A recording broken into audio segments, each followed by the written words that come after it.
Bonjour à toutes et à tous. Bonjour de la part de Hachette Fleu et Editrice La Scuola, qui sont les deux éditeurs partenaires pour ce webinaire consacré au DELF et au nouveau format du DELF en particulier. Et nous avons avec nous comme experte Magali Risueño, qui nous parle depuis Florence. Elle travaille à l'Institut français de Florence, elle est professeure de FLE et surtout, pour ce qui nous intéresse, elle est formatrice, examinatrice et correctrice des épreuves DELF-DALF. Elle est également rédactrice d'épreuves DELF-DALF pour France Éducation Internationale. Et elle est co-auteure du manuel de préparation DELF junior scolaire de Hachette Fleu. Bienvenue Magali, bienvenue entre nous. Et j'invite d'ores et déjà tous les participants, merci d'être avec nous, je vous invite déjà à écrire dès maintenant dans le chat, il y a une fenêtre questions, demande dans votre interface de GoToWebinar avec laquelle vous participez au webinaire. Vous pouvez l'utiliser dès maintenant pour poser vos questions, car on va bien profiter de la présence de Magali avec nous. Évidemment, nous ne sommes pas France Éducation Internationale, nous sommes Hachette Fleu et Editrice La Scuola, donc des éditeurs qui préparent des manuels.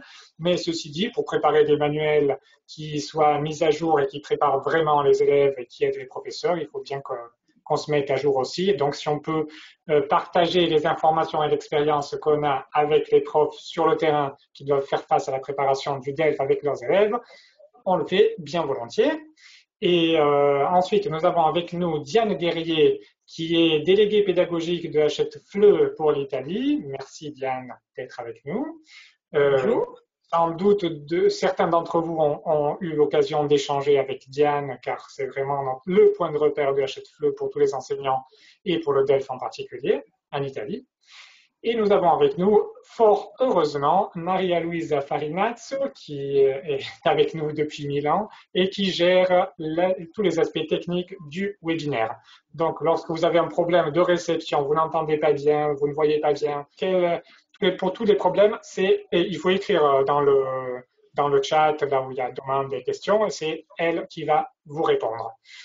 Et voilà, donc je vous remercie. Je laisse la parole à Magali qui voulait peut-être commencer par un petit mot. Oui, ouais, bonjour. Je voudrais, comme toujours avec ces webinaires destinés aux professeurs de français, je tenais vraiment à vous remercier de votre participation. Je vois qu'il y a plus de 200 personnes et je suis toujours admirative du fait que vous trouviez le temps. Bon, là, on est en septembre, c'est vrai que on est un peu plus motivé. Souvent, les webinaires de fin d'année, c'est plus dur. Mais déjà, trouver le temps dans cette rentrée où il y a toujours beaucoup de choses administratives à faire pour participer à ce type de webinaire, voilà, je trouve ça déjà génial. Donc, et je pense d'ailleurs que Diane et Nicolas ont préparé un petit cadeau pour vous déjà rien qu'en participant. Mais c'est rien. Et alors oui, et je voulais vous dire, il va le dire après, on fait un peu de suspense. Je voulais aussi vous dire que c'est un format de webinaire un peu différent, en tout cas pour moi. C'est-à-dire qu'on n'a pas préparé vraiment un PowerPoint, des slides, etc., mais vraiment, on voulait vous laisser la parole, répondre à vos questions, vous laisser vraiment le temps de parole qui d'habitude est très très restreint. Et donc, allez-y, lancez-vous. On attend vos questions avec impatience. Voilà. Ah oui, par écrit. Par écrit, bien sûr, la parole par écrit. Oui, mais on va les lire à haute voix, vos questions. Vu que tu as cité le petit cadeau, en fait, oui, c'est tout petit, mais comme on vient de réaliser les livres numériques de la collection DELF scolaire junior, vous les voyez là par exemple A1, vous voyez défiler les pages à l'écran, ce sont des livres numériques qui sont dotés de contenu numérique directement accessible à partir des pages du livre. Donc vous cliquez, vous avez les vidéos, les audios qui vont avec les exercices et les activités. Et comme nous avons réalisé récemment ce produit éditorial, Il est à votre disposition. Vous pouvez demander à avoir un spécimen qui a la durée de 3 mois en écrivant à l'adresse email webinar, en anglais, webinar, arrobase lascuola.it. Alors, webinar, arrobase lascuola.it. En écrivant à cette adresse et en demandant le spécimen, en spécifiant si vous êtes intéressé au A1, A2, B1 ou B2, on vous enverra un code qui vous permet de débloquer un exemplaire complet du livre avec tous ses contenus numériques pour pouvoir accéder justement à cette version numérique.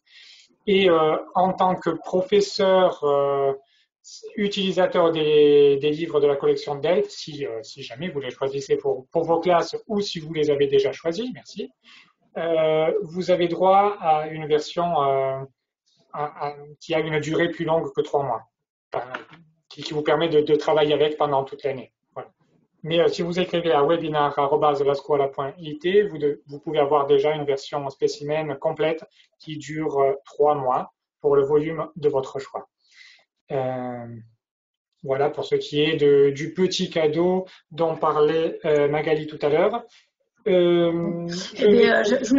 voulais juste ajouter que les livres numériques, bon, on en a eu un peu marre pendant le Covid, etc., mais que tout de même, quand on est désordonné comme moi, qui ait beaucoup de livres à la maison et je perds tout, c'est vraiment génial d'avoir son manuel à disposition numérique avec les audios sans devoir chercher le CD ou je ne sais quoi, qui est là. Et en plus, le site de Hachette-Fleu fonctionne vraiment bien. Donc, j'en vous encourage vraiment à profiter de ce cadeau. Vas-y, Nicolas, excuse-moi. Non, vas-y. Vu que tu l'as cité, on va quand même dire que il existe également un site collection, un site compagnon, si vous voulez, pour la collection DELF, qui est à accès complètement libre. Donc, on peut accéder au site delf.hachettefleu.fr, qui vous permet d'accéder directement à tous les contenus numériques de chaque niveau, simplement en entrant dans le site web. Il n'y a pas d'inscription qui est nécessaire, aucun mot de passe, rien du tout. On tape, on rentre, et ça permet vraiment d'utiliser les livres papier de façon très très simple avec tous les compléments audio, vidéo, documents et activités interactives qui vont avec. Voilà, donc c'est pour spécifier que si vous n'avez pas le livre numérique, vous pouvez tout de même utiliser le livre papier avec toutes ses ressources de façon très très très immédiate. Oui, j'ajoute qu'il y a notamment des épreuves blanches sur ce site dans la partie documents et que donc ça, je sais que les enseignants en sont friands. Voilà, ici normalement, épreuve blanche 1, 2, 3, 4 avec les compréhensions orales, donc tout sur le même support. C'est vraiment très très pratique ça aussi. Voilà. Voilà. Bon, peut-être qu'on peut mettre le lien du site compagnon dans le chat. Je ne sais pas si Marie-Louise l'a déjà fait. Tout à fait. Voilà. Je vais demander à Marie-Louise de le transmettre à tous les participants. Donc, dans l'attente de vos questions, n'hésitez pas à les écrire dans la partie demande du site ou à écrire à webinar@lascuola.it, que ce soit pour des questions ou pour recevoir l'exemplaire spécimen du livre numérique DELF A1, A2 ou B1 ou B2. Je vais commencer par poser moi-même une question à Magali, si tu es d'accord. Vas-y.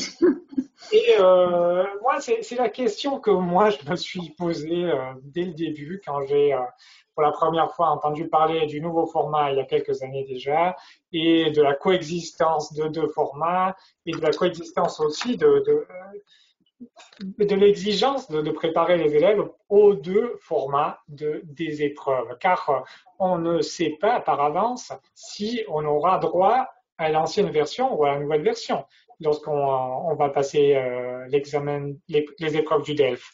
Et donc, comment se préparer? Est-ce qu'il y a vraiment l'exigence de se préparer aux deux formats en même temps?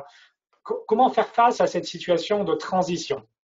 Magali. Alors, première chose, dans cette situation de transition, elle va avoir une fin.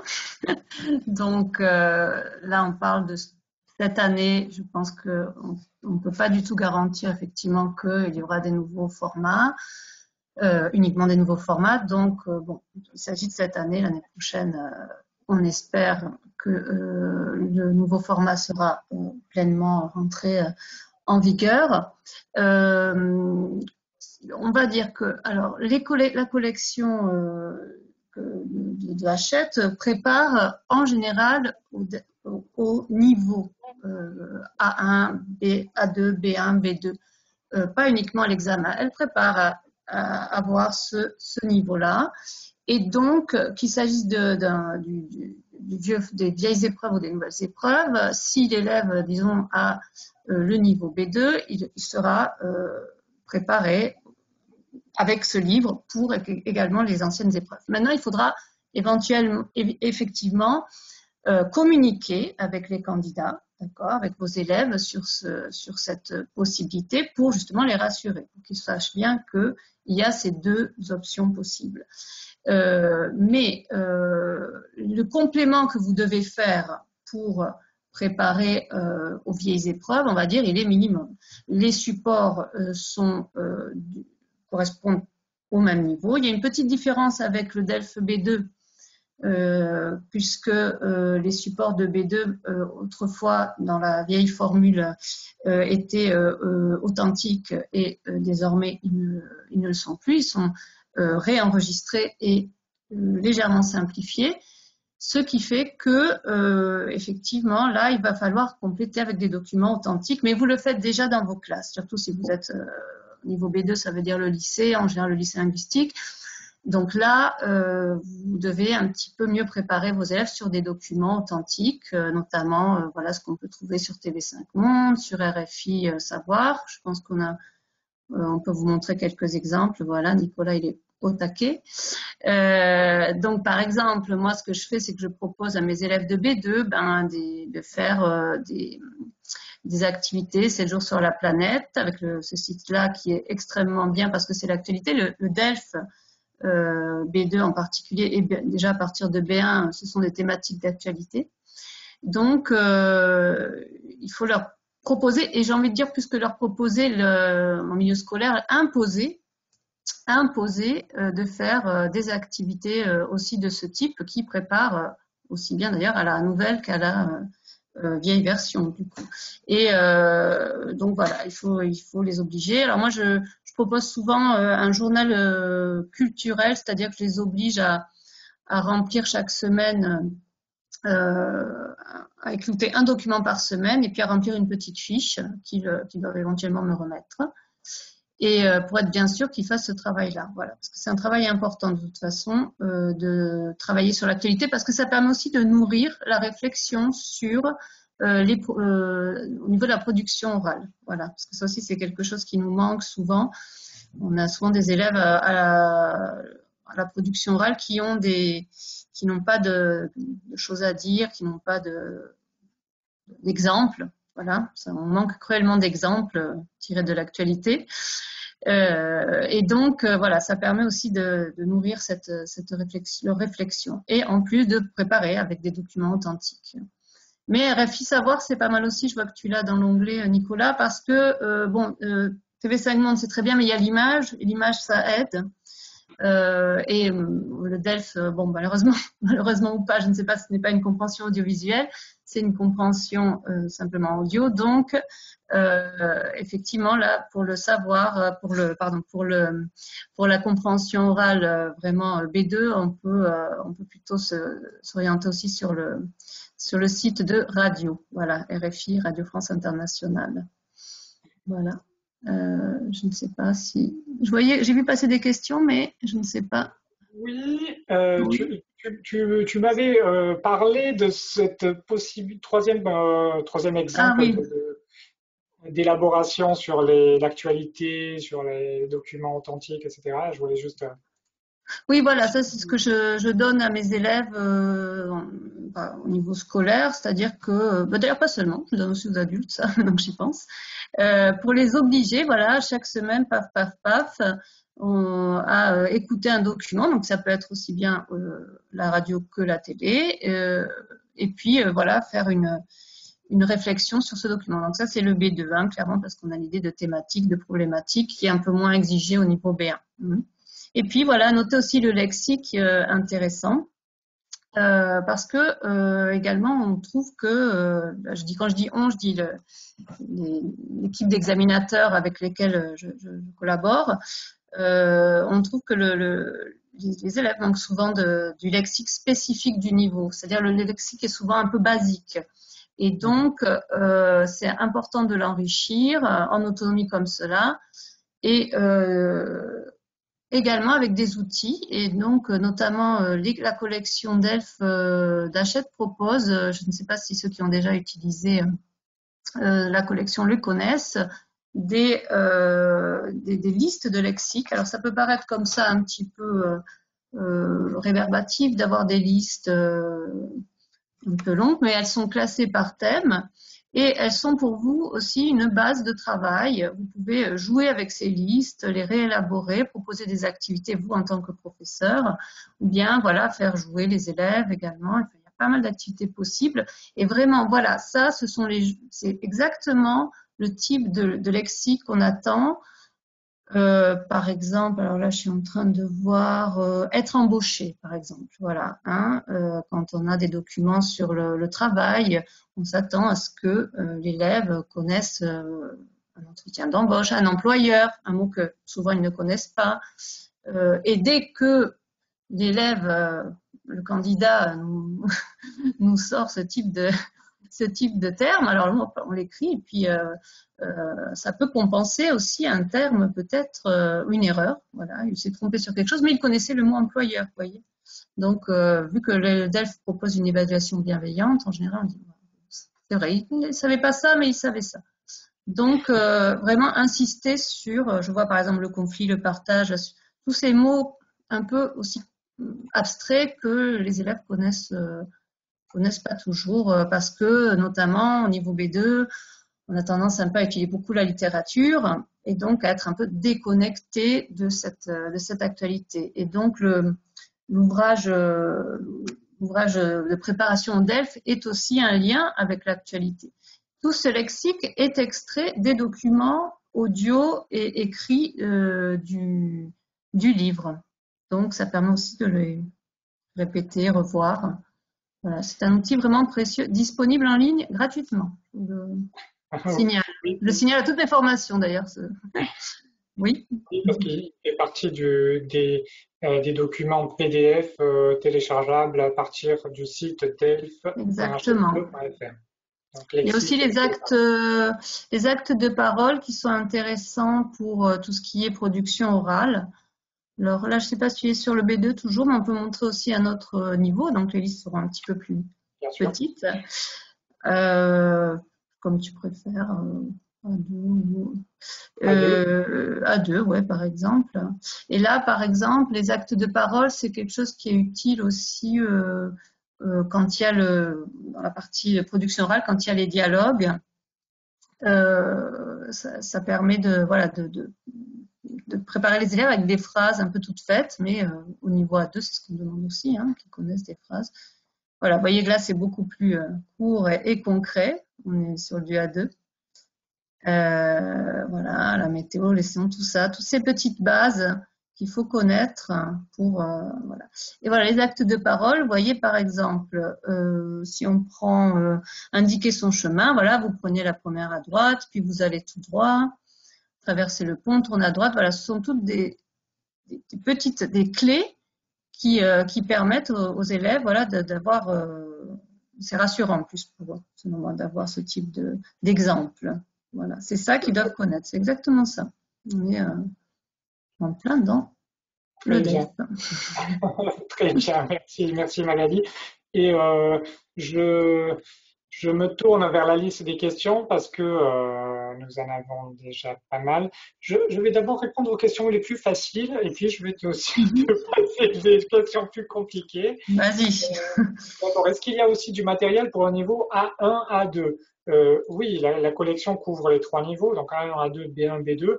Et sur le site delf.hachetefleu.fr, vous avez les audios, les vidéos, les documents et les épreuves blanches pour les 4 niveaux en accès libre. Donc, la réponse est oui, là c'était facile. Oui. Euh, et- Est-ce qu'il y a aussi une section dédiée au DALF? Ah, c'est une Ah, bonne question. Ben, et ben alors, le DALF junior et scolaire, non, puisque ça n'existe pas. Le DALF n'ayant pas de déclinaison junior et scolaire. Alors oui, on a le B de tout public, c'est vrai, qui est sorti, auquel j'ai participé aussi. Non, pour le DALF, c'est un autre, une autre collection. c'est pas cette collection-là, logiquement. Mais alors ça, par contre, je ne sais pas si c'est en préparation, un nouvel ouvrage du DALF. Je ne sais pas, Nicolas. Non. Bon, c'était la scuola, ne s'y intéresse pas normalement. On vous répond au prochain webinaire. Si vous voulez bien. Même si c'est vrai qu'on a pas mal d'élèves de lycée linguistique en dernière année, en Quinta, qui tentent le C1, effectivement. Donc là, il faut se tourner vers les collections scolaires, non scolaires, justement, voilà, qui existent. Bonsoir à tout le monde. L'année dernière, j'ai déjà utilisé votre manuel pour le niveau A2, très bien, mais malheureusement, mes élèves à la session mai 2022 m'ont dit que pour la compréhension orale, il y avait encore des questions ouvertes, pas seulement des QCM ou vrai, faux. Est-ce que cela correspond à la réalité? Et ben oui, parce qu'ils ont certainement eu une vieille épreuve en fait. Donc, en conséquence, ils ont eu des questions ouvertes et de type vrai ou faux. Voilà. Donc, malheureusement, ou pas, parce que bon, c'est vrai que quand, comme nous l'avons dit tout à l'heure, si on est bien préparé déjà à répondre à des QCM, les QCM, c'est questions à choix multiples, hein, donc les crochets pour parler moins techniquement. On peut aussi effectivement répondre à des questions ouvertes, d'autant plus que la plupart des manuels scolaires que vous utilisez en classe sont basés sur des questions ouvertes. Donc c'est pas quelque chose d'inhabituel pour eux. Alors que j'ai envie de dire, parce que ça c'est quelque chose dont je me suis rendu compte en corrigeant les premières épreuves de nouveaux formats, les réponses, enfin les QCM, notamment à partir du niveau B1, c'est quand même quelque chose de pas si évident que ça. Il faut une capacité de lecture, de concentration sur ce qu'on lit assez importante et dont on me dit souvent les élèves les adolescents sont, bon, voilà, c'est un peu un stéréotype, mais ils sont habitués à l'ère du numérique, ils sont plus trop habitués à se concentrer vraiment longtemps sur du texte. Et donc, il faut vraiment faire un apprentissage de cette lecture attentive des questions, des réponses, pardon, excuse-moi, des réponses des QCM. Et je dois dire que pour cela, il n'y a pas 10 000 solutions, il faut s'entraîner. Et ce que j'apprécie dans la collection, c'est qu'il y a beaucoup d'exercices, beaucoup de simulations. Et donc, si l'élève a fait, comme dans certains cas, une dizaine d'écoutes avec des QCM, ça fait beaucoup de QCM, et bien, il sera bien entendu beaucoup plus aguerri à ce type d'exercice. Oui, ça c'est logique. Donc voilà, et je pense que le vrai ou faux et les questions ouvertes, eh ben, vous pouvez, un peu comme ce qu'on disait tout à l'heure des documents authentiques, vous pouvez les mettre à l'épreuve dans votre cours, quoi. Ça c'est quelque chose qui est habituel, hein, donc Oui, voilà. ce qui peut étonner au départ, c'est que parfois on se dit, ah, ce n'est que des QCM, ça va être plus simple qu'auparavant. En fait, c'est pas tout à fait vrai, hein. Ouais. Non, les QCM sont les questions, les réponses proposées, les items proposés sont très proches. Il y a même au niveau les plus faibles, c'est pas facile de deviner la réponse, hein. C'est vraiment quelque chose de En fait, c'est un compliqué. entraînement pour le permis de conduire, pour l'examen du permis de conduire. C'est pas Peut-être, on peut le considérer comme ça. Oui, voilà, c'est ça. Mais je pense que moi, ça fait un petit moment que j'ai passé mon permis, mais je l'ai passé en France. Mais bon, je me rappelle, effectivement, il peut y avoir des pièges. Et Oui, plus on avance dans les niveaux, et plus il y a des pièges dans le QCM, non, effectivement. je parlais pas sérieusement. Il n'y a pas de piège dans les réponses, parmi les réponses des QCM des certifications de DELF. Mais c'est vrai qu'il faut lire très attentivement les réponses pour pouvoir choisir la bonne. Hein. C'est pas plus facile parce qu'il faut juste mettre une petite croix. Voilà, on peut. C'est-à-dire qu'il n'y a pas de piège, mais il n'y a aucune question aucune réponse qu'on peut exclure a priori. C'est ça. Ça, c'est un des critères quand on conçoit. On peut pas éliminer. Il faut que tout soit réaliste, en fait. Voilà, Toutes les Magali questions. parle là en tant que rédactrice Oui, des oui, questions oui, qu'ensuite vos élèves vont trouver à l'examen oui. d'ELFTAS. Donc, elle fait partie des équipes qui écrivent les questions et les réponses. Et donc, elle nous dit, quand on écrit les tests, on nous demande justement que les réponses des QCM ne puissent pas être exclues a priori.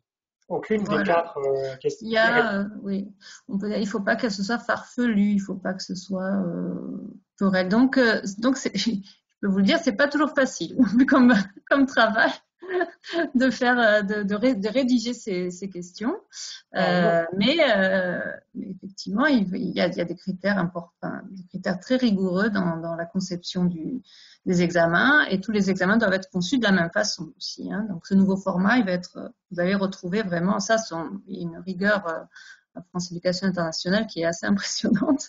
Donc, c'est vraiment, on respecte les règles, les critères, et tous les examens sont conçus sur le même format, exactement. Alors, je vais à nouveau nous poser une question facile à laquelle je vais répondre parce qu'ensuite il y aura deux questions difficiles.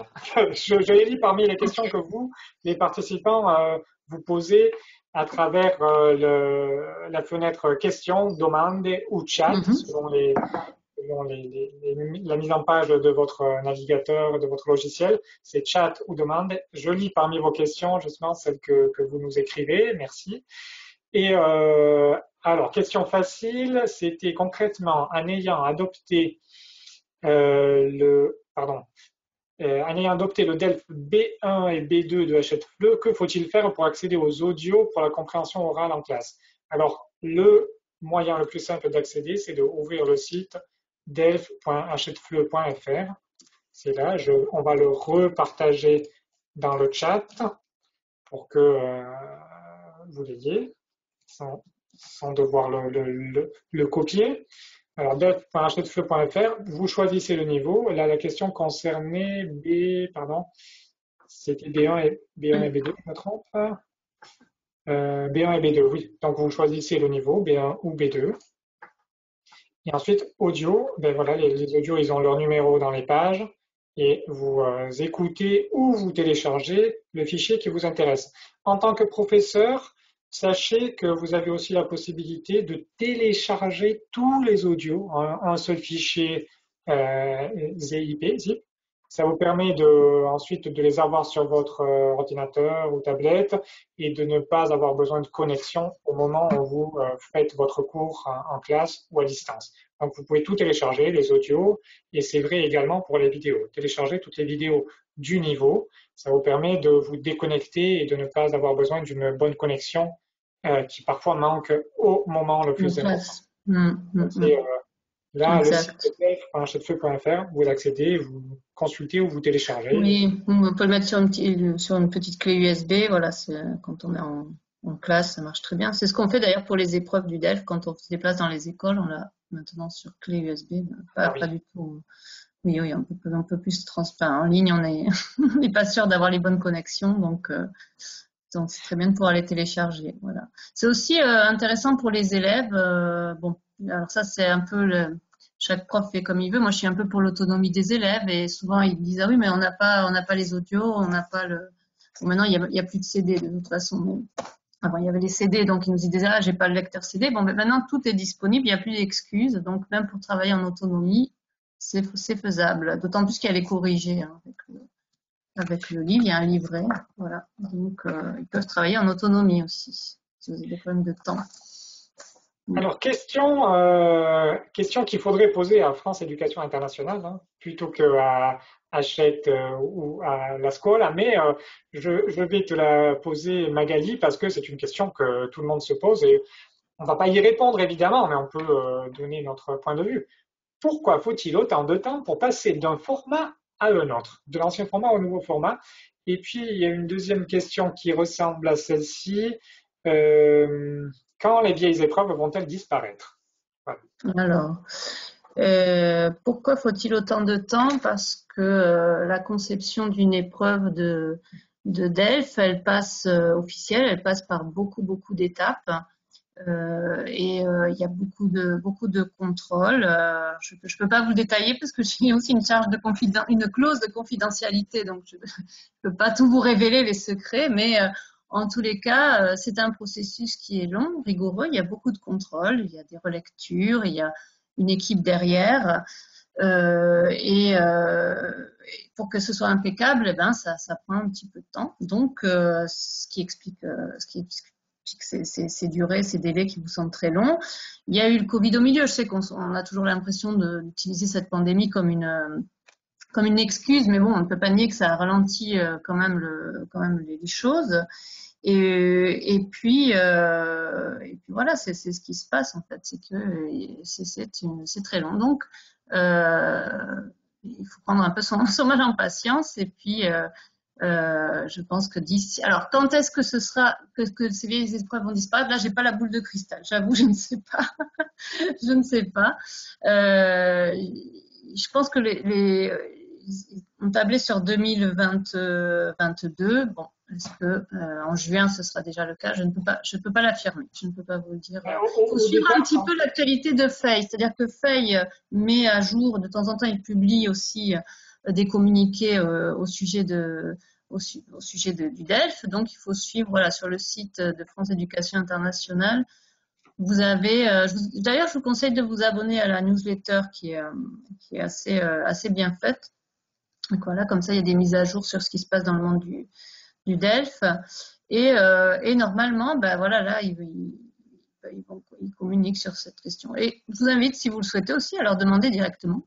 Peut-être faire remonter hein, pour un petit peu faire prendre conscience aussi de vos problématiques dans ce domaine. Bien sûr, merci. Une question que j'aime beaucoup d'un enseignant ou d'une enseignante, parce que je vois pas, je suis désolé, je peux pas citer les personnes qui posent les questions parce que je ne vois pas vos noms. Désolé, mais merci pour la question. D'ailleurs, il n'y a pas de question bête, donc allez-y, ne vous faites pas de soucis. Mais une belle question. Question un peu hors sujet, écrit cette enseignante. Qui doit-on contacter si on veut être rédacteur d'épreuves? Je suis également formatrice. Eh bien, France Éducation Internationale. De temps en temps, il y a des formations qui sont proposées. Alors moi, personnellement, j'ai été formée en 2014 et c'était encore entièrement en présence. Donc, j'ai dû aller à Paris une semaine. Il y a tout un processus. D'abord, il y a une sélection et puis ensuite, il y a un processus. Alors, est-ce que maintenant c'est en ligne? Je ne sais pas. Ces formations sont-elles proposées en ligne? Donc, il faut s'informer, mais surtout si vous êtes formatrice, déjà examinatrice DELF, vous êtes légitime pour tenter la formation de conceptrice. Voilà. Merci. Qui est très intéressante. Hein. Enfin, au niveau justement, moi, je dois dire que ça m'a aussi, ça a amélioré ma pratique d'enseignement puisque quand je dois concevoir des tests, ben, je vais beaucoup plus vite évidemment parce que j'ai un peu l'habitude maintenant de raisonner en termes d'ELF. Ben, ça fait quand même depuis quelques années là, j'ai 8 ans. donc voilà, donc je veux dire que vraiment c'est aussi quelque chose qui est intéressant du point de vue professionnel après, ouais, dans la pratique d'enseignant. Merci. Et alors, une question qui est intéressante parce qu'elle nous permet, à mon avis, d'aborder certains sujets. Pourquoi les audios des reportages sont souvent trop rapides? Là, c'est une bonne question qui nous permet de parler aussi de l'évolution des documents authentiques, de reparler. Alors, je pense que là, elle veut parler des reportages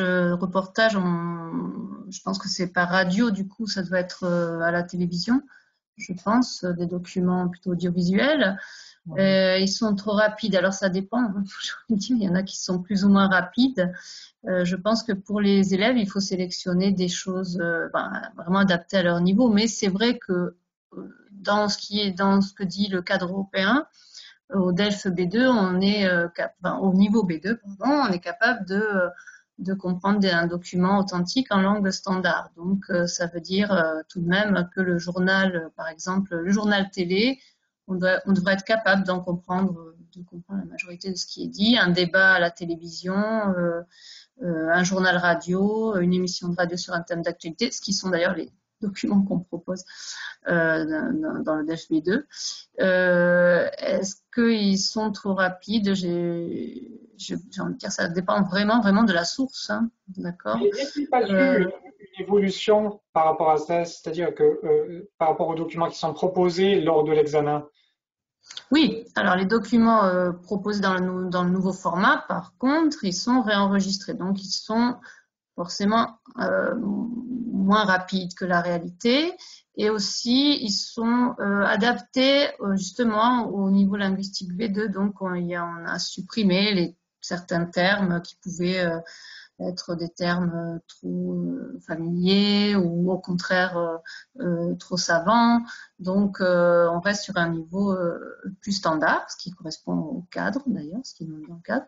Et la vitesse, elle est normale, j'ai envie de dire, hein. Peut-être on peut écouter un petit Oui, je voulais en exemple profiter. du B2 peut-être. Je pense que c'était sur le B2. Ouais. Oui, c'est mieux Là, sur le c'est une page du B2 là que j'ai Oui. ouverte. Compréhension de l'oral, je m'entraîne. Donc la section d'entraînement sur la compréhension de l'oral, évidemment.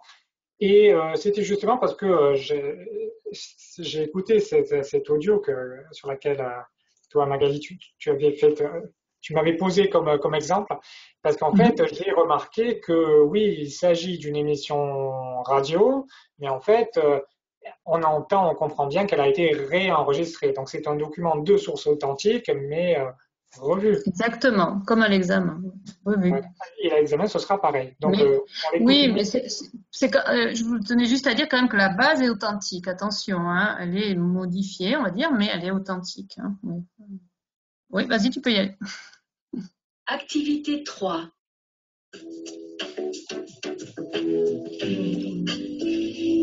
Même si on se sent écologiste, aujourd'hui, c'est compliqué de ne pas produire de déchets. Adrien Feldman, auteur du blog très suivi Ma vie sans déchets, a décidé de réduire au minimum les poubelles de sa famille. Il a accepté de nous parler de son expérience qui a commencé il y a environ 3 ans. Alors Adrien, pourquoi avez-vous décidé d'éliminer presque totalement vos déchets ménagers ? En fait, ma femme et moi, nous sommes depuis très longtemps membres d'associations écologistes. Et tous les ans, on participait à des actions de nettoyage des plages près de chez nous, en Bretagne, avec nos 2 enfants. Etc. Non. Peut-être pas tout l'écouter, mais c'est pour vous faire rendre compte que là, il y a eu une évolution aussi, que nous avons produit dans le livre de préparation à l'examen également. Donc il y a eu une évolution dans l'épreuve et dans le manuel de préparation. Oui, oui, ça colle parfaitement à ce qui est proposé à l'examen. Je crois que c'était ça la question de l'enseignante qui demandait pourquoi les audios des reportages sont souvent trop rapides. Si nous n'avons pas répondu correctement à votre question, n'hésitez pas à écrire à nouveau, hein. Nous sommes là maximum jusqu'à 6h30.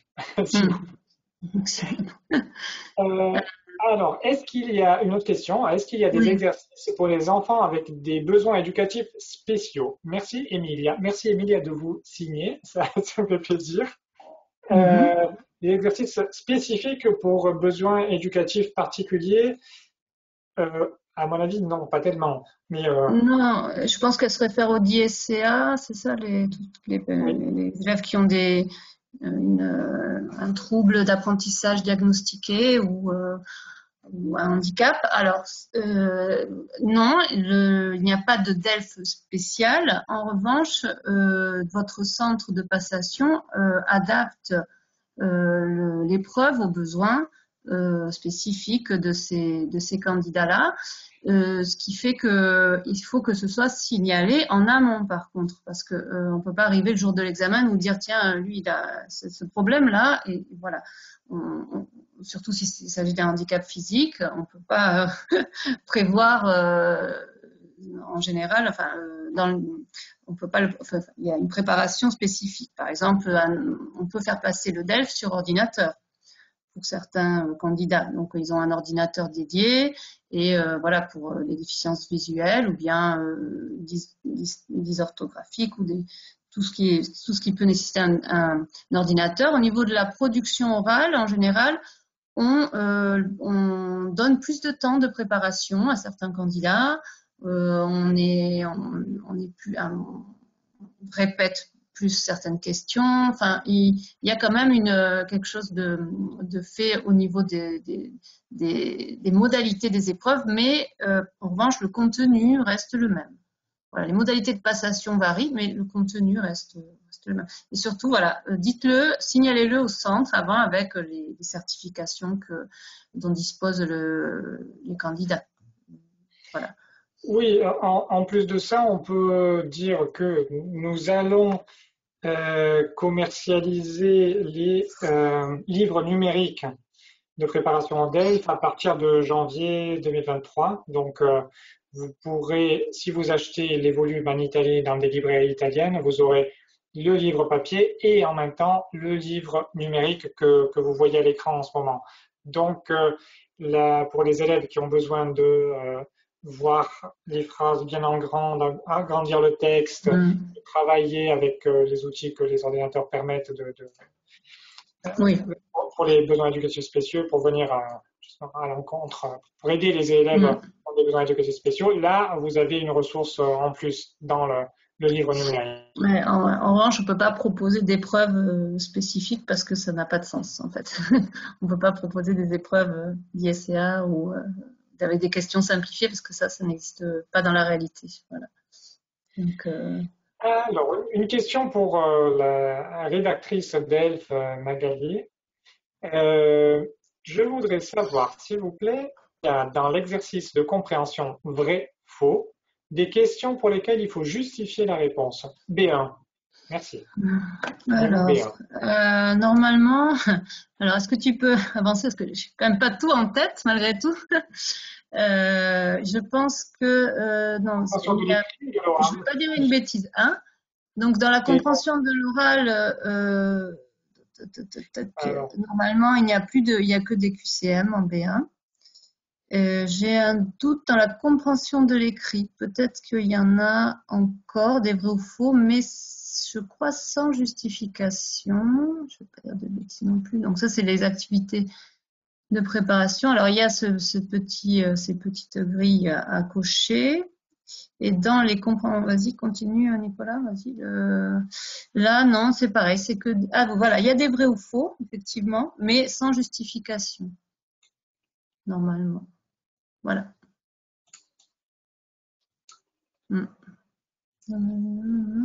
Je pense, oui, qu'il y a effectivement, oui, il n'y a pas de justification normalement. Voilà. On peut, voilà, là sur l'épreuve blanche. Dans l'oral, non, pas du tout. Oral, non.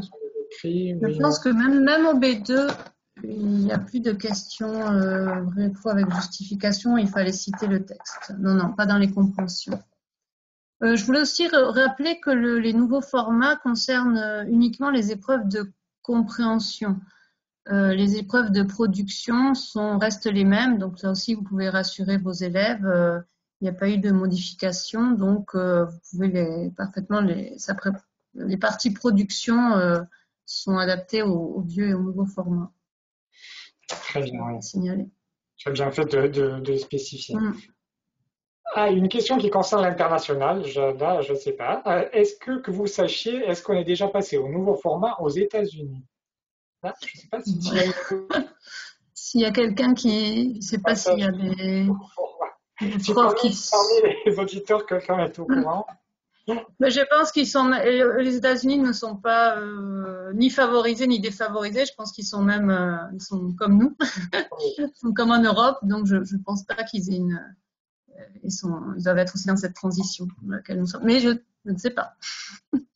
Alors, oui, merci. Une question très pertinente.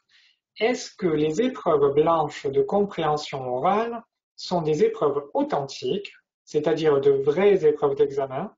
Parce que chaque année, les élèves se plaignent car selon eux, les exercices des manuels sont trop faciles par rapport aux épreuves proposées aux examens. Ok. Alors, non, ce ne sont pas des épreuves de France Éducation Internationale, puisque les épreuves de France Éducation Internationale ne peuvent pas être diffusées. Il y a juste quelques exemples sur leur site auxquels vous pouvez vous référer, mais vous verrez que ces exemples, en fait, sont ce que nous proposons et sont extrêmement fidèles au niveau de la difficulté et du niveau des documents que nous proposons aux épreuves réelles. Donc c'est très très proche. Je ne sais pas si quand l'enseignante qui a posé cette question ou l'enseignant parle de manuel, est-ce qu'il pense à ce type de manuel, les manuels de préparation, ou aux manuels scolaires, aux méthodes, hein, parce que dans les méthodes, je dois dire que toutes les méthodes ne font pas appel à des concepteurs du DELF pour faire leur page d'exemples DELF. Alors très souvent, on a des choses un peu plus approximatives dans certains manuels. Voilà, c'est un petit peu moins rigoureux. Nous, ce qu'on propose, c'est très très fidèle à l'examen. Sincèrement, vous pouvez comparer si ça vous amuse, mais c'est très très fidèle. Donc peut-être que ça peut leur sembler plus facile parce que voilà, justement, ils ont tombé sur une vieille épreuve et donc peut-être un document qui était un petit peu plus rapide, ou bien parce que le jour de l'examen, on est aussi un peu stressé et donc ça semble plus difficile. Voilà, tout est un peu subjectif.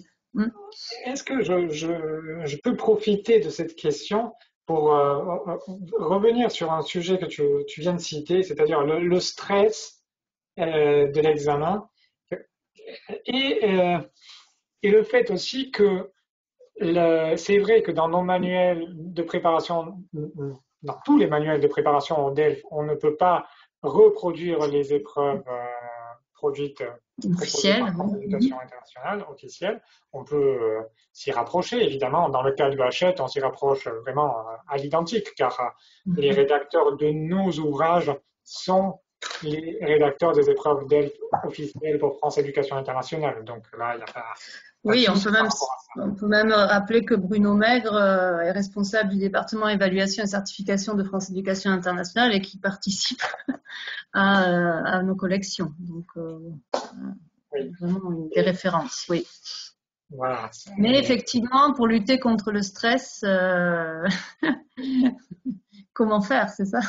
Oui, mais je trouve, à mon avis, il y a deux façons pour s'en sortir. Et on vous aide dans les deux directions. La première direction, c'est de très bien appréhender les épreuves, c'est-à-dire de bien connaître auparavant les épreuves qu'on va devoir passer le jour de l'examen. Et là, je trouve, Magali, si tu veux en parler une minute, la partie je découvre de chaque compétence dans les manuels Hachette-Fleu, à mon avis, est vraiment très, très utile de ce côté-là. Parce que lorsqu'on connaît très bien l'épreuve, son déroulement, tout ce qu'on va recevoir comme information, comme bout de papier et tout, ça facilite énormément la concentration des élèves. Et puis, le deuxième chemin qu'à mon avis, on peut parcourir, c'est de voir comment se passe l'examen. Et là, on propose avec nos manuels des vidéos des vidéos qu'on a tournées lors de vraies passations d'épreuves DELF et des élèves face aux enseignants. Et on n'a pas seulement filmé le déroulement de l'épreuve, mais aussi l'accueil, la façon dont les examinateurs et les assistants invitent à entrer, à poser les affaires et tout. Ça permet de connaître vraiment dans le détail le déroulement de l'épreuve et ça réduit énormément le stress et ça augmente la confiance en soi et ça permet de se concentrer sur l'essentiel, l'épreuve, et de ne pas se faire distraire par tout le reste. À mon avis, ces deux chemins peuvent être parcourus et ça permet de ne pas se faire, de ne pas réduire l'attention, de réduire l'attention et de concentrer l'attention sur ce qui compte vraiment.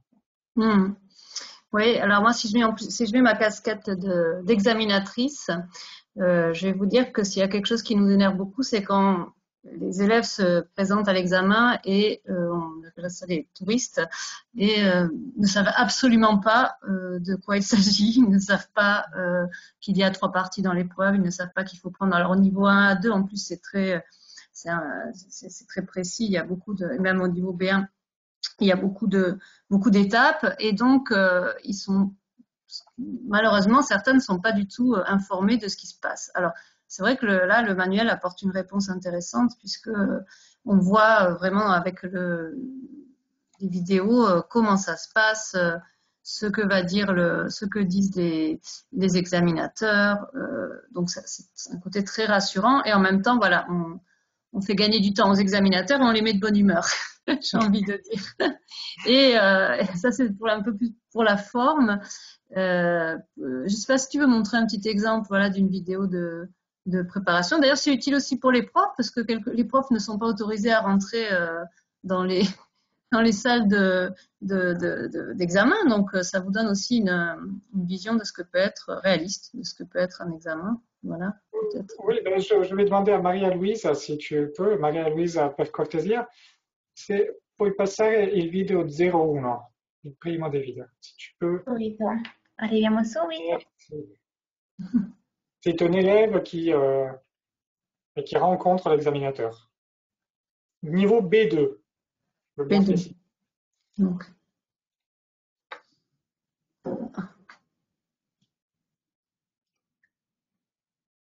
Bonjour, alors je vais contrôler la carte d'identité, merci, et la convocation. Donc, d'accord, merci. Alors, vous savez comment se déroule l'examen en 2 parties. Une première partie qui sera un exposé personnel, la défense d'un point de vue sur un sujet que vous allez tirer au sort. Et la deuxième partie, un débat avec le jury. D'accord? Alors, vous allez choisir 2 sujets, tirer au sort 2 sujets. Voilà, vous allez lire les 2 sujets et préparer celui qui vous intéresse. Je vous donne une feuille où on vous explique comment se déroule l'examen et une feuille de brouillon pour prendre vos notes. Et vous avez 30 minutes de préparation. Très bien.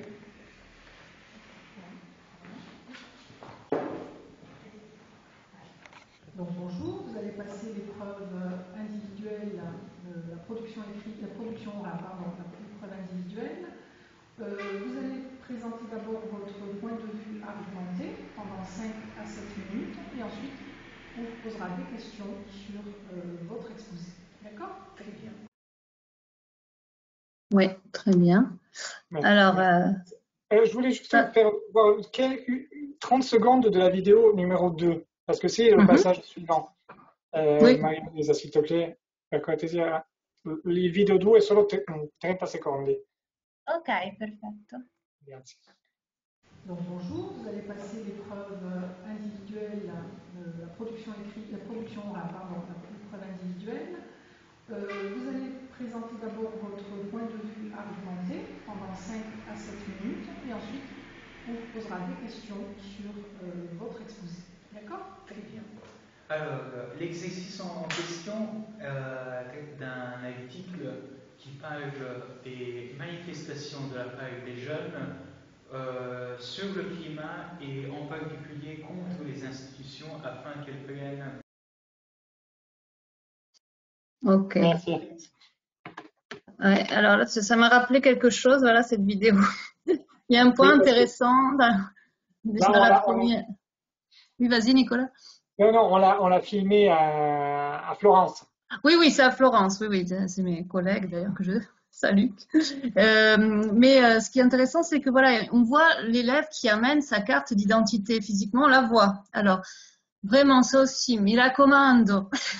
Il y en a trop souvent des candidats, les plus jeunes en particulier, qui se présentent sans carte d'identité. Et c'est un problème pour nous parce qu'on devrait les refuser catégoriquement. C'est un examen officiel, donc normalement, on les refuse. Il faut ensuite qu'ils envoient leur carte d'identité, sinon qu'ils l'emmènent, qu'ils appellent leurs parents pour qu'ils viennent l'emmener. Donc, s'il vous plaît, demandez-leur d'amener la carte d'identité, comme on le voit ici, on le voit dans de nombreux, dans toutes les vidéos pour les différents niveaux. Et ensuite, là, on voit bien qu'au niveau B2, il y a 2 examinateurs, il y en a un qui prend des notes, donc c'est vraiment comme ça que ça se passe dans la réalité, et c'est bien que les élèves le sachent et les profs aussi, voilà, qu'il y a ces 2 examinateurs présents, et que effectivement, j'ai vu passer une question, les activités seront présentées en italien ou en français. Alors, à partir du niveau A2, c'est en français. Au niveau A1, on s'adapte un peu au profil du candidat. Ça peut être présenté en italien si on sent que le candidat est très stressé. Ils sont petits au niveau 1, c'est souvent leur premier examen officiel. Donc là, des fois, on peut demander en italien s'ils ont tout bien compris. Mais en général, c'est en français 100%. Et d'ailleurs, les livres sont 100% en français, effectivement, ce qui est juste, parce que l'examen est comme cela. Donc voilà. Oui, c'est vrai que c'est vraiment, je pense, rassurant pour l'élève de voir comment ça se passe concrètement. On peut voir juste 30 secondes du niveau A1, juste pour comprendre de quoi il s'agit. À mon avis, si on voit ça, on comprend pourquoi c'est aussi rassurant, surtout pour les petits, quoi, pour les petits, les débutants, on va dire. Les débutants, oui. Pour le A1, juste une seconde.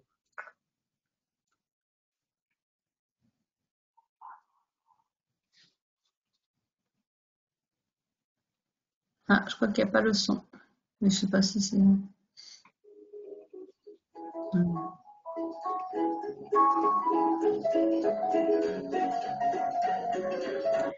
Voilà, là, on se demande pourquoi on voit ça, mais en fait, dans le livre, on pose des questions sur le déroulement du jour de la passation d'examen pour que, justement, on connaisse chaque étape et ensuite, quand on y va tranquille. C'est pour ça que dans la vidéo, on montre chaque moment, même quand on lit la liste des candidats, on signe, on rentre, on pose le cartable. C'est vraiment...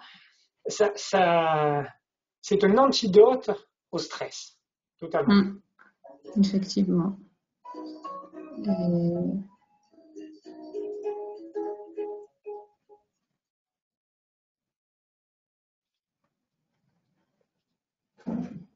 Voilà, oui, ça c'est... Allez-y, entrez, installez-vous. Bonjour, installez-vous. Bonjour. Voilà, c'est pas tellement pour voir toute la vidéo que je voulais vous montrer cela, mais pour vous montrer que dans le livre, ensuite, on regarde la vidéo et on demande de travailler dessus. Ça permet vraiment de bien connaître chaque étape et ensuite d'être tranquille. Ce n'est pas des vidéos juste à regarder, mais c'est toujours des vidéos avec plein d'activités qui vont avec. Ça permet vraiment de travailler. C'est pas juste pour regarder. Oui. Et qui sont aussi des modèles, qui proposent des modèles aussi à suivre, notamment pour les petits niveaux, où au niveau 1, on a toujours à peu près les mêmes actes de parole qui reviennent, donc c'est presque du par cœur, mais c'est le niveau 1. Le niveau 1, c'est un petit niveau, donc il n'y a aucun souci. Alors, je ne sais pas, oui, si tu as cet exemple avec la petite vidéo où il y a de présentation, je crois que c'était au 1, mais j'ai eu un doute, c'était au 1 ou à 2, mais ça doit y être aussi pour le 1. Dans la partie « Je découvre » de la production orale, qui propose en fait vraiment des questions de compréhension sur la vidéo et ensuite un modèle de texte où on peut, je crois que c'était au A2, que l'élève peut se réapproprier en fait. J'ai envie de vous dire, au niveau 1 à 2, c'est presque du par cœur pour certaines parties de l'épreuve, mais c'est normal, je veux dire. À partir du niveau B1, c'est ce que dit d'ailleurs le cadre européen, il y a l'imprévu qui arrive, l'insolite. Il y a des situations un peu moins normales. Donc l'examen devient un peu plus difficile. On va avoir tendance en tant qu'examinateur à interrompre l'élève qui commence à faire un peu du par cœur pour voir s'il est capable de réagir. Mais au niveau 1 à 2, ces petits niveaux, c'est rassurant parce que vraiment, on peut proposer aussi pas 100% par cœur, mais bon, c'est quand même proche, quoi, on va dire, pour la présentation notamment des élèves. Là, quand ils se présentent, ça peut être rassurant. Bien sûr. Alors, vos questions, vous qui participez en ligne, est-ce qu'il y a un site où on peut avoir accès aux épreuves des années précédentes? Alors, je sais pas, donc ça veut peut-être dire qu'ils les ont enlevés du site de France Éducation Internationale. Avant, il y avait les deux, peut-être que maintenant, il n'y a que la nouvelle version. Sinon, en cherchant un petit peu sur Internet, je pense que ça peut se trouver. Je n'ai pas d'adresse exacte, mais vous pouvez avoir des exemples d'épreuves passées. Je crois que ça se trouve facilement. Ensuite, une demande à Magali en tant que prof. Est-ce qu'il y a un site avec des tests de placement pour vérifier le niveau des élèves et leur conseiller le cours le plus adapté? Alors, oui, ça c'est une des questions qui revient souvent, notamment entre A1 et A2. Et entre A2 et B1 aussi, mais plutôt les petits niveaux. Alors, c'est un peu compliqué parce que vous avez quelquefois dans la même classe des niveaux différents et certains devraient peut-être passer le 1, d'autres devraient passer le A2. Selon vous, et donc vous avez du mal aussi à dire toi oui, toi non, c'est pas toujours sympathique, mais je pense que vous pouvez vous baser, il y a pas de sites qui sont efficaces pour réellement dire toi tu as le niveau 1, toi tu as le niveau A2 parce que c'est trop complexe à niveau linguistique. Si vous faites des épreuves blanches, vous allez bien vous rendre compte. Il faut faire des épreuves blanches de A1 et de A2 ou de B1 et de B2 et voir un petit peu le résultat de ces épreuves blanches. Mettre les élèves en condition vraiment de DELF et voir un petit peu ce que ça donne. Moi, j'ai dit à certains candidats, parce que je fais aussi des cours de préparation, bien, il y a certains candidats, j'aurais dit, ben non, là c'est trop tôt pour toi, regarde, tu as eu ce résultat à l'épreuve blanche à la fin du cours de préparation, donc selon moi, soit tu passes le niveau plus bas, soit tu attends. Voilà. Alors ça, c'est plutôt vrai pour les niveaux supérieurs, je dois dire. À partir du niveau B2, C1, quand même un bon contenu. Mais voilà, j'ai pas de site à conseiller vraiment. Il n'y a pas de... Non. Merci. Une question que j'aime beaucoup, qui arrive d'un participant ou d'une participante. Une chose qui me paraît essentielle et qui apparaît rarement dans les manuels, c'est la connaissance des grilles de production de la part des candidats. Je crois que là, c'était grille de correction, j'imagine. Est-ce que la collection explique clairement aux candidats ce qui est attendu dans la production orale ou écrite? Par exemple, ce qu'on attend d'eux pour la ligne cohérence et cohésion, respect de la consigne, etc. Oui, alors les grilles, effectivement, les grilles d'évaluation, c'est un outil complexe, parce que c'est un outil qui doit être manipulé par les examinateurs et il y a vraiment une formation importante derrière. Maintenant, dans la partie production, il s'agit de la partie production, parce qu'il n'y a pas de grille d'évaluation dans les compréhensions. On détaille, plus le niveau est élevé et plus on détaille ce qui est attendu à travers les activités Je m'entraîne qui vraiment donnent des exemples très précis de production. Et il me semble aussi que sur le site, il y a des exemples d'évaluation des productions orales. Donc ces productions orales que nous avons commencé à regarder un petit peu, et il y a une correction commentée, d'accord, de ce type-là. Après, voilà, c'est aussi à vous, enseignants, un petit peu de faire le médiateur par rapport à ça et de traduire cohérence et cohésion. Qu'est-ce que ça veut dire? Ça veut dire, là on parle du niveau plutôt B2, ça veut dire utiliser des connecteurs. Voilà ce que ça veut dire. Dans vos productions orales comme écrites, il faut utiliser des connecteurs, à l'écrit, il faut faire des paragraphes. Tout ça, c'est dit dans le manuel à travers les activités d'entraînement. Maintenant, il y a aussi un autre outil que j'aime beaucoup. Ça, je parle du niveau B2. On en avait parlé d'ailleurs dans la réunion de préparation avec Nicolas et Diane. C'est l'outil connecteur logique, qui sont des pages où on vous donne les principaux articulateurs logiques qui permettent de structurer le discours et dont, pareil, les examinateurs sont très friands, surtout pour noter cette partie de cohérence et cohésion. Et autre chose qui est importante pour la cohérence et la cohésion, justement, c'est le fameux plan. À partir du niveau B2, on s'attend à ce que le candidat présente ses idées sous forme d'un plan. Et donc, comme ça, c'est souvent, voilà, très bien, Nicolas, ça c'est souvent mystérieux pour les enseignants aussi, puisque c'est un concept très, très franco-français. Mais indispensable pour le DELF B2, mais dans une vision un petit peu plus large. Si on souhaite aller étudier en France, il faut quand même être un petit peu au courant de la méthodologie à la française. S'il y en a parmi vous qui préparent leurs élèves à ESABAC, ils savent bien aussi de quoi il s'agit. Donc il faut structurer, il faut avoir un cadre. Donc là, il y a un outil au niveau dans le manuel B2 qui est très très intéressant, et il y a aussi des exemples de production intéressantes.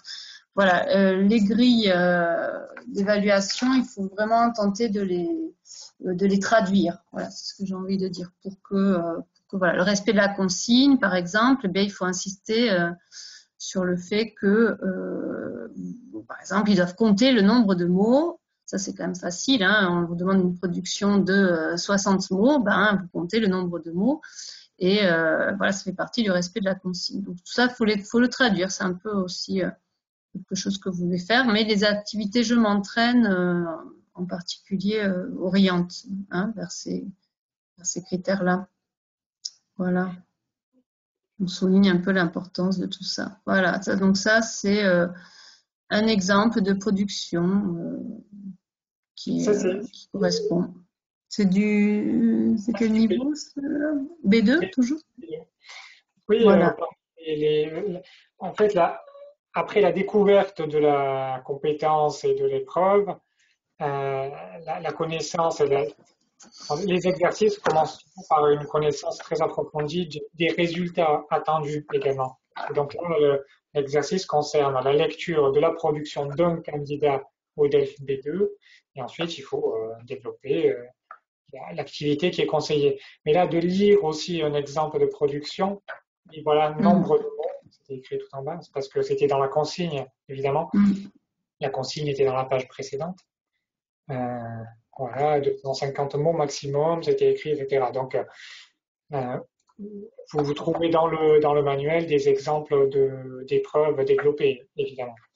Voilà, et par exemple, il y a aussi, comme tu le montrais tout à l'heure, la lettre formelle. Il y a le schéma de la lettre formelle qui est présenté avec des exemples de formules de congés, de formules enfin, tout ce qui est attendu, par exemple, dans la compétence sociolinguistique. Donc ça, c'est vraiment très précieux, ça, cet outil-là. Ça permet de gagner des points, mine de rien. Parce que c'est bête de perdre des points parce qu'on n'a pas mis une formule de congé qui est... Bon, c'est une lettre formelle, on ne peut pas la terminer par au revoir. Donc ça, c'est quelque chose qu'il faut connaître. Et donc, voilà. Il y a des conseils ici. Tout ça est vraiment... comment on peut dire, tout est conçu dans le respect de cette grille, dans le respect des attentes du correcteur. Là, ça, c'est dans la partie production. Oui. Donc, voilà. Donc, Je te remercie beaucoup, Magali, pour toutes les réponses que tu nous as données. Je remercie également les participants qui ont vraiment euh, touché de nombreux aspects de leur travail sur le DELF. Je vais maintenant rappeler avec nous Diane Guerrier, si tu peux revenir avec nous, Diane. On va profiter Voilà. de toi. Voilà, on va profiter de toi pour systématiser un peu les informations de type éditorial qui concernent l'offre de Hachette Fleu pour la préparation du DELF en Italie. Donc, il s'agit de volumes qui sont vendus en librairie en Italie. Vous pouvez les commander chez votre libraire car c'est l'éditeur La Scuola qui distribue les ouvrages de Hachette Fleu en Italie. N'oubliez pas également de consulter le site de La Scuola, car vous avez toute une partie du site lascuolasei.it/Hachette-Fleu. On va vous le mettre dans le chat. Là, vous trouverez toutes les informations, le prix des volumes, les codes, comment commander, comment avoir un spécimen, etc. Ceci dit, pour avoir le spécimen de l'e-book, du livre numérique avec ses contenus numériques, un spécimen qui dure 3 mois, on avait qu'à écrire à Maria-Louise, webinar@lascuola.it, en spécifiant le niveau pour lequel vous désirez recevoir un exemplaire numérique du manuel DELF. À toi, Diane.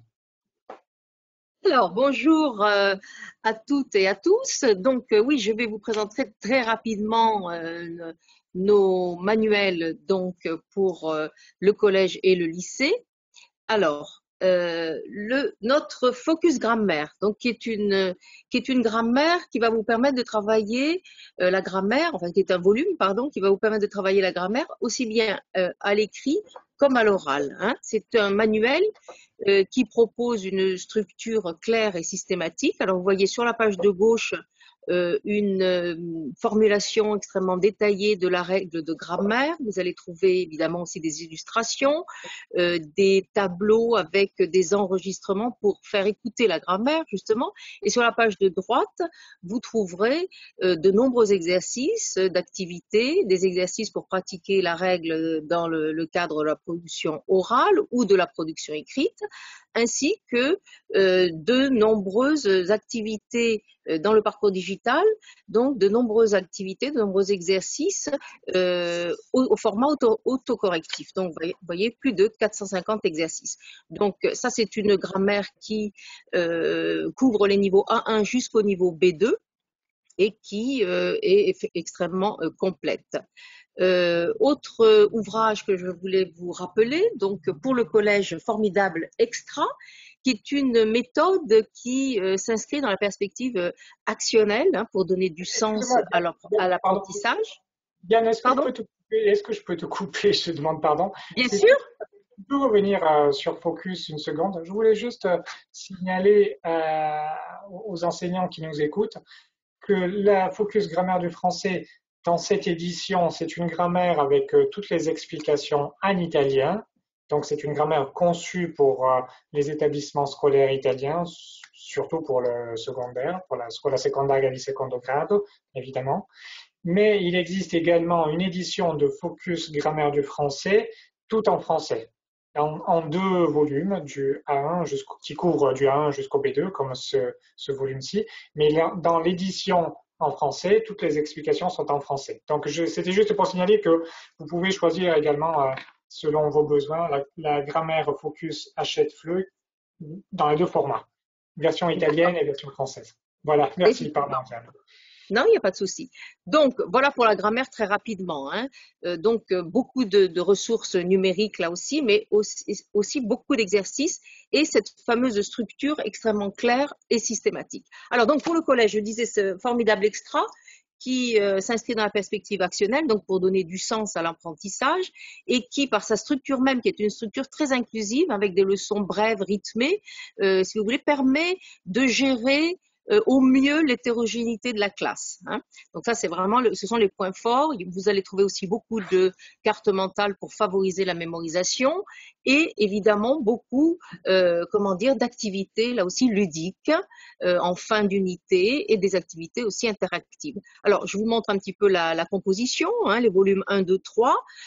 Vous pouvez aussi l'avoir en volume compact et chaque volume est comment dire accompagné d'un petit fascicule Notre planète et nous qui va vous permettre de travailler sur des concepts d'éducation civique hein, en rapport avec l'agenda 2030 ainsi qu'un autre petit fascicule, enfin petit fascicule extrêmement riche en exercices de grammaire, plus de 200 exercices et des fiches, là aussi, simplifiées pour renforcer les aspects, on va dire, plus classiques de l'apprentissage.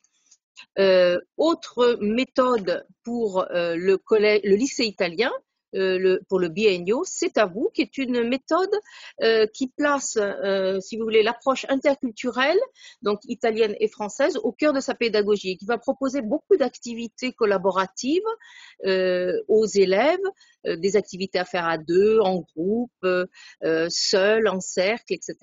Là aussi, c'est une méthode qui favorise la médiation et qui propose évidemment de très nombreuses, comme Formidable Extra, de très nombreux supports variés et authentiques, donc des médias, des vidéos, des sites internet et toutes sortes de supports proches, si vous voulez, de l'univers des ados ou des grands ados. Pour les classes ESABAC, je vous rappelle notre collection Histoire hein, de Hachette Éducation. Alors, c'est une collection très riche, là aussi, en documents iconographiques avec des pages repères, des pages leçons, des pages, évidemment, qui vont préparer au baccalauréat. Alors, la mise en activité des élèves, si vous voulez, consiste à initier justement les élèves à la pratique, à la démarche, à l'initier à cette démarche de l'historien, hein, pour lui permettre de comprendre comment on passe d'un document brut à l'analyse et à la critique d'un événement. Donc là aussi, des fiches d'auto-évaluation, beaucoup de cartes mentales, des activités numériques et des ressources, par exemple des vidéos pour commencer la leçon et des fonds de cartes aussi. Donc, une très grande richesse de documents numériques en accès d'ailleurs gratuit. Bon, la collection d'Elf, on vient d'en parler. Voilà, je vais simplement vous donner une petite image de cette collection. Vous rappelez le site compagnon, enfin là, Magali nous l'a largement illustré. Et vous rappelez aussi que nous avons dans les si vous voulez, dans les vidéos, nous proposons aussi des dialogues interactifs hein, qui vont permettre aux candidats de simuler, si vous voulez, la véritable épreuve d'examen de production orale avec un vrai examinateur. Donc ça, si vous voulez, ce sont des vidéos que vous pouvez, ces dialogues interactifs, disons, travailler avec la classe, ou bien l'élève peut aussi le travailler en autonomie chez lui. Voilà. Donc, pour les professeurs qui ont besoin de travailler sur des niveaux plus élevés, comme on le disait, il y a effectivement dans les lycées linguistiques certains professeurs qui proposent à leurs élèves de passer le C1, C2. Donc, la méthode complète sur 5 niveaux Cosmopolite, qui est une méthode là du catalogue international, propose sur les niveaux, sur le Cosmopolite 5, des épreuves d'ELF et d'ALF. Alors, 2 mots sur notre collection Lire en français facile, qui s'articule autour de 3 séries. La série fiction, polar, avec des œuvres inédites dès le niveau A1. La série classique, hein, qui est une revisitation souvent des grands classiques de la littérature française. Et la série Albert et Féolio pour les premiers pas. Alors, la particularité, évidemment, dans chaque petit livre, vous trouverez un dossier pédagogique avec des activités, des fiches thématiques, des fiches culturelles. Donc là aussi, un site compagnon avec tous les audios enregistrés par des vrais comédiens donc tout l'audio évidemment est offert avec le livre. Et sur cet autre lien, vous trouverez une douzaine d'ateliers d'ateliers de mise, de mise en place de lecture dans la classe, hein, avec une fiche détaillée pour l'enseignant et une fiche détaillée pour l'élève. Donc ça, ce sont des ateliers que vous trouverez sur une douzaine de nos titres actuellement, des ateliers donc de mise en place de la lecture en classe, de plaisir de lire en classe. Oui, Nicolas, tu vas ajouter quelque chose? Non? Alors, je termine. Merci. Bon, je vous ai donné simplement, si vous voulez, un aperçu très rapide, hein, de nos différents manuels. Je vous laisse nos coordonnées, donc à Nicolas, moi-même et à Violaine Jamin qui se trouve à Paris.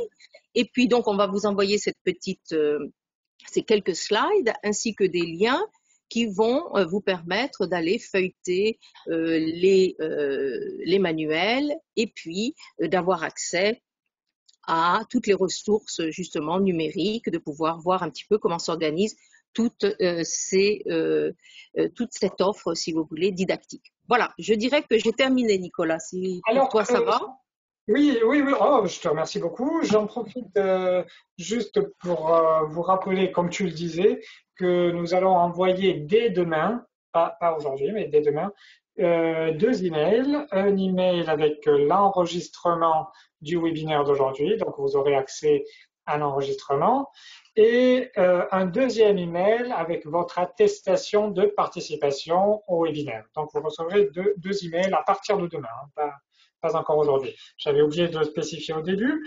Donc nous, on va vous écrire. Vous pouvez nous écrire toujours sur webinar@lascuola.it pour demander le spécimen d'ELF numérique qu'on a feuilleté ensemble aujourd'hui. Je vous remercie énormément parce que en fait, c'est la première fois qu'on organise un webinaire basé sur les questions des participants sans avoir prévu un PowerPoint, un déroulement établi par avance pour nos explications. Fort heureusement, nous avions avec nous Magali Risueño qui non seulement connaît très bien la matière et donc elle peut donner des réponses, mais en plus elle est tellement flexible et disponible que on a pu lui lire toutes les questions sans filtre et sans censure, et à chaque fois on a eu des réponses sincères, à la limite des non ou des je ne sais pas lorsqu'on ne sait pas, mais c'était très très rare, hein, il faut dire.